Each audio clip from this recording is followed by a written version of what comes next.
Project planning and execution for a development such as CORNUBIA involves several tiers of government, the private sector, as well as involvement from the HDA in a supporting function. The project preparation for CORNUBIA covers all the key steps in the area of development planning and project packaging. In the relatively short space of 5 years, CORNUBIA has achieved its planning goals and is ready to launch. We would like to share the lessons learnt during this process. What tends to happen is that land gets acquired for housing purposes, but not sufficiently prepared. But then it leads on to project delays down the line. It leads to inability to issue title deeds, even when the houses are built. It creates for many difficulties in terms of the property market. The HDA's commitment to incorporate key learnings from similar large-scale housing projects undertaken in the past has firmly cemented CORNUBIA as a unique development. The future success of integrated housing projects in South Africa relies heavily on meticulous planning and project packaging. Although delays may seem inevitable, a strong vision, the ability to adapt, and a degree of flexibility will ensure projects stay on track. The business plan is a critical first step in the project preparation, in that a vision, plan and a budget is developed, which is used, among other things, to raise funds for the project.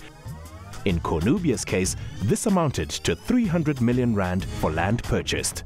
What will come out of that is a detailed costing of all the services that are required. Bulk services that will then inform all the council departments what they need to plan into the future, and from that we'll then put budgets together and put timelines to the development. The identification essentially is to isolate which pieces of land in any area are most suitable and usable for housing purposes. When conditions for land acquisition have been established, the transfer attorneys deal with conveyancing and registration of the property. Critical steps now are two steps that run concurrently. That is your town planning related issues. That yields a preliminary site layout within that whole process. It is this that informs the application running parallel on the other side, which is an environmental impact assessment.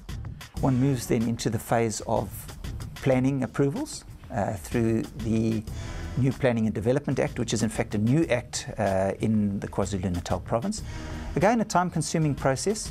It does cover some of the same ground that's covered in the environmental processes, which there are some ironing outs that we'd like to see happen in that regard, because it does hold up progress.